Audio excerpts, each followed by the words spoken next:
بسم اللہ الرحمن الرحیم۔ ہم سب کا یہ مشاہدہ ہے اور یہ احساس ہے کہ زوجین کے درمیان تنازعات کے واقعات ادھر کچھ عرصے میں بہت زیادہ بڑھ گئے ہیں۔ اس چیز کو پیش نظر رکھتے ہوئے جماعت اسلامی ہند نے پچھلی میقات میں خاص طور سے یعنی آج سے تقریباً 5 سال پہلے 2 کام شروع کیے، ایک پری میرج کونسلنگ اور دوسرا پوسٹ میرج کونسلنگ۔ پری میرج کونسلنگ میں ہم ان نوجوان لڑکوں اور لڑکیوں کو جو شادی کی عمر کو پہنچ گئے ہیں، ان کی شادی ہو گئی ہے یا شادی ہونے والی ہیں، ان کو ایک کورس سے گزارتے ہیں۔ اس کورس میں شوہر کے حقوق، بیوی کے حقوق، اسلام میں نکاح کے مقاصد، خوشگوار خاندان کیسے وجود میں آتا ہے، خاندان میں کچھ تنازعات پیدا ہوں تو وہ ان شکایات کو دور کرنے کی کیا تدابیر ہیں، اس طرح کے موضوعات سے ان کو گزارتے ہیں۔ پوسٹ میرج کونسلنگ میں ہم مختلف علاقوں میں جماعت کے تحت سینٹرز قائم کیے گئے ہیں۔ ہر سینٹر میں ایک کمیٹی کی تشکیل کی گئی ہے، وہ 8-10 افراد پر مشتمل ہوتی ہے۔ عالم دین ہوتے ہیں، ایڈوکیٹس ہوتے ہیں، سائیکولوجسٹ ہوتے ہیں، کچھ خواتین کو بھی اس میں شامل کرتے ہیں، اور اس طرح ہم اس سینٹر کے ذریعے پوسٹ میرج کونسلنگ سینٹرز ہی کے ذریعے افہام و تفہیم اور یہ تنازعات کو دور کرنے کی کوشش ہم کرتے ہیں۔ تو اس طرح کے ہم پورے ملک میں مختلف اوقات میں ایک ورکشاپس کرتے رہتے ہیں۔ ان ورکشاپس کے دوران اس چیز کا بھی احساس ہوا کہ ہم پورے ملک میں جو دارالقضاء جو قائم ہیں وہ ان کا کیا نظام ہوتا ہے اور وہ کس طرح دارالقضاء کام کرتے ہیں، ان موضوعات پر بھی ہم اظہار خیال کرتے ہیں۔ ادھر کچھ عرصے سے خواہش تھی کہ ہم اپنے ہفتہ وار اجتماعات میں بھی اس طرح کے موضوعات کو زیر بحث لائیں۔ ہم مولانا تبریز عالم قاسمی صاحب کے بہت شکر گزار ہیں کہ انہوں نے وقت دیا اور ہمارے سامنے آج اس موضوع کے تمام پہلوؤں پر بہت تفصیل سے اظہار خیال کیا۔ میں چند باتیں اختصار کے ساتھ آپ کے سامنے عرض کرنا چاہتا ہوں۔ ایک بات تو یہ آئی ہے کہ تنازع زوجین میں کیوں پیدا ہوتا ہے۔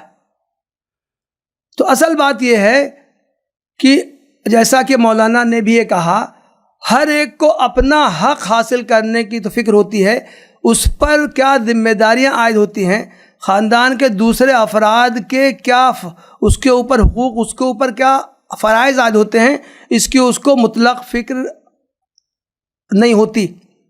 حالانکہ قرآن مجید میں صاف الفاظ میں یہ بات کہی گئی ہے، وَلَهُنَّ مِثْلُ الَّذِي عَلَيْهِنَّ بِالْمَعْرُوفِ، عورتوں کے بھی حقوق ہیں ویسے ہی جیسے ان پر فرائض عائد ہوتے ہیں۔ گویا کہ خاندان کے جتنے افراد ہیں ہر ایک کا حق دوسرے کا فرض ہے۔ شوہر کا حق بیوی کا فرض ہے، بیوی کا حق شوہر کا فرض ہے۔ اسی طرح افراد خاندان ہر ایک کے جو کسی ایک کے جو فرض ہوتا ہے وہ دوسرے کا حق ہوتا ہے۔ اگر حقوق حاصل کرنے کی کوشش کرنے کے بجائے اگر توجہ فرائض پر ہو تو بہت سے اختلافات پیدا ہی نہ ہوں۔ دوسری بات، اسی آیت میں جو بات کہی گئی ہے وَلِلرِّجَالِ عَلَيْهِنَّ دَرَجَةٌ، یعنی مردوں عورتوں دونوں کے حقوق شریعت میں برابر ہیں، البتہ شریعت نے مردوں کو یک گونا ایک ان کا درجہ اوپر رکھا ہے۔ اسی درجے کو قرآن میں دوسرے مقام پر یہ کہا گیا الرجال قوامون علی النساء، مرد عورتوں پر قوام ہیں۔ قوام کا مطلب ہمارے سماج میں غلط سمجھا گیا ہے۔ قوام کا مطلب سمجھا گیا ہے ایک داروغہ، الرجال قوامون علی النساء، مرد عورتوں پر داروغہ ہیں، مرد عورتوں پر حاکم ہیں، عورتوں کو ہر حال میں مردوں کی سننی ہے، مردوں کی اطاعت کرنی ہے۔ یہ مفہوم اس کا ہے ہی نہیں۔ عربی زبان میں قوام کے معنی آتے ہیں منتظم، قوام کے معنی آتے ہیں نگرانی کرنے والا، قوام کے معنی ہیں ضروریات زندگی پوری کرنے والا۔ تو گویا کہ شریعت نے عورتوں کی حفاظت کے لیے مردوں کو ذمہ داری عطا کی ہے۔ اس تعلق سے میں ایک بات عرض کرتا ہوں، کسی کمپنی میں کچھ لوگ ہوتے ہیں جو پروڈکشن کا کام کرتے ہیں، کچھ لوگ ہوتے ہیں جو مارکیٹنگ کا کام کرتے ہیں، اور کمپنی میں جتنے افراد ہوتے ہیں ان کا ایک باس ہوتا ہے۔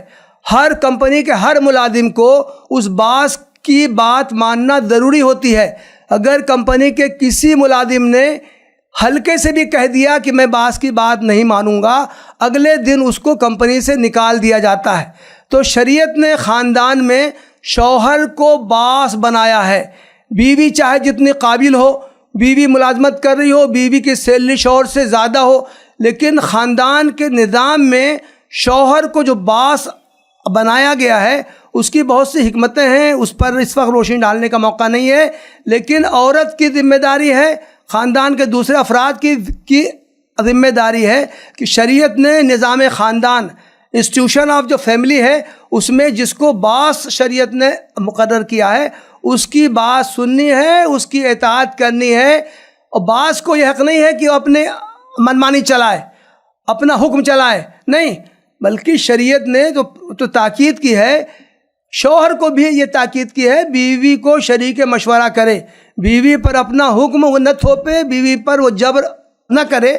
بہت سے خاندانوں میں اختلاف اسی لیے پیدا ہوتا ہے کہ بیوی شوہر کی سربراہی کو قبول نہیں کرتی۔ شوہر کماتا ہے، میں کماتی ہوں، شوہر کم کماتا ہے، میں اس سے زیادہ کماتی ہوں، میں اپنے میکے سے بہت کچھ لے کے آئی ہوں، تو میں شوہر کا دباؤ میں کیوں قبول کروں؟ تو اس طرح کے جو اسباب ہوتے ہیں اس کی وجہ سے خاندان میں تنازعات پیدا ہوتے ہیں جو علیحدگی پر منتج ہوتے ہیں۔ قرآن میں تنازعات کو دور کرنے کا طریقہ بیان کیا گیا ہے۔ سورہ النساء ہی میں صاف الفاظ میں ایک کہا گیا ہے وَإِنْ خِفْتُمْ شِقَاقَ بَيْنِهُمَا فَبَعْثُوا حَكَمًا مِّنْ أَهْلِهِ وَحَكَمًا مِّنْ أَهْلِهَا۔ اگر شوہر بیوی میں تنازع پیدا ہو، پہلے مرحلے میں قرآن کہتا ہے کہ بیوی شوہر اکیلے میں تنہائی میں اپنے اختلافات کو دور کرنے کی کوشش کریں۔ اس پر عمل ہوتا نہیں ہے۔ شوہر کو بیوی کی کوئی بات ناگوار ہو گئی، وہ گھر کو سر پہ اٹھا لیتا ہے، چھوٹے بچے، بڑے بچے، ماں باپ ہیں، ہر ایک کو علم ہو جاتا ہے کہ ان لوگوں میں اختلافات ہیں۔ قرآن کہتا ہے نہیں، شوہر بیوی اپنے اختلافات اس طرح حل کریں، خاندان کے گھر میں رہنے والے چھوٹے بڑے کسی کو ان کے تنازع کا علم نہ ہو پائے، اور اگر وہ دونوں اکیلے اپنے تنازعات کو دور نہ کر پائیں تو یہ قرآن کہتا ہے کہ پھر دونوں لڑکے کے خاندان والے دونوں مل بیٹھ کر ان کے معاملات سنیں، ان کی شکایت کریں اور ان کے تنازعات کو دور کرنے کی کوشش کریں۔ اس میں جو قرآن نے ایک بہت لطیف بات کہی ہے، اِن یریدا اصلاحا یوفق اللہ بینہما، اگر دونوں کے خاندان والے اصلاح کرنا چاہیں گے، موافقت کرنا چاہیں گے، ہر ایک اپنی شکایت، اپنی بات پر اڑا نہیں رہے گا، دوسرے کی بھی بات وہ سنے گا، دونوں کا مقصد یہ ہوگا کہ تنازع کسی طرح دور ہو جائے، سمٹ جائے، تو اللہ تعالیٰ اس کی توفیق دے گا۔ ان یریدا اصلاحا یوفق اللہ بینہما ان اللہ کان علیما خبیرا۔ اللہ تعالیٰ خوب جانتا ہے، اللہ تعالیٰ کو اچھی طرح علم ہے کہ کون کیا چاہتا ہے، کس کے دل میں کیا ہے، کون اپنی بات پہ اڑا ہوا ہے، کون اپنی مرضی تھوپنا چاہتا ہے، کون دوسرے کو دبا کے رکھنا چاہتا ہے۔ تو گویا کہ قرآن کی یہ تعلیم ہے کہ اگر دونوں اصلاح چاہیں گے تو اللہ تعالیٰ ان کو اس کی توفیق دے گا۔ اسی طرح ایک آیت میں اور ہے، اس میں بھی یہ شقاق یعنی زوجین کے درمیان اختلافات ہی کی بات آئی ہے، اس میں عورت کو مخاطب کیا گیا ہے۔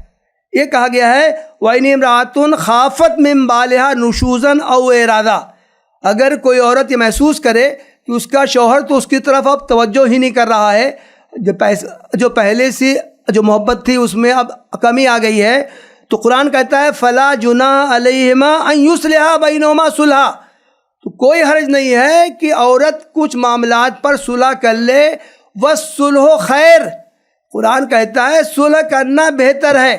آج کل ہوتا ہے کوئی بات معمولی سے انبن ہو گئی، لڑائی جھگڑا، عورت بھاگ کے اپنے میکے چلی جاتی ہے اور پھر وہاں سے آنے کا نام نہیں لیتی ہے۔ شوہر بار بار بلاتا ہے، کہتا ہے کہ تم آ جاؤ، ایک طرف ادھر آنا ہے، ادھر آنا ہے، شوہر کہتا ہے جیسے تم گئی تھیں اسی طرح آ جاؤ، میں لینے نہیں آؤں گا۔ عورت بھی اڑی ہوئی ہے کہ نہیں، میں تو اب کسی صورت میں نہیں میں نہیں آؤں گی، وہ چاہتی ہے کہ شوہر آئے، خوشامد کرے، گڑگڑائے، تب شاید وہ تیار ہو جائے۔ قرآن یہ ابھارتا ہے کہ صلح کو ترجیح دینی چاہیے، اور صلح میں 100% کسی فریق کی بات نہیں مانی جاتی۔ صلح کا تو مطلب یہ ہوتا ہے کہ کمپرومائز ہوتا ہے، کچھ لین دین کرنا ہوتا ہے، کچھ باتوں کو ایک پارٹی کو چھوڑنا ہوگا، کچھ باتوں کو دوسری پارٹی کو چھوڑنا ہوگا۔ اور آخری بات میں اس کرنا چاہتا ہوں، دیکھیں اسلام کے آئلی تعلیمات پر 3 طرف سے حملے ہو رہے ہیں۔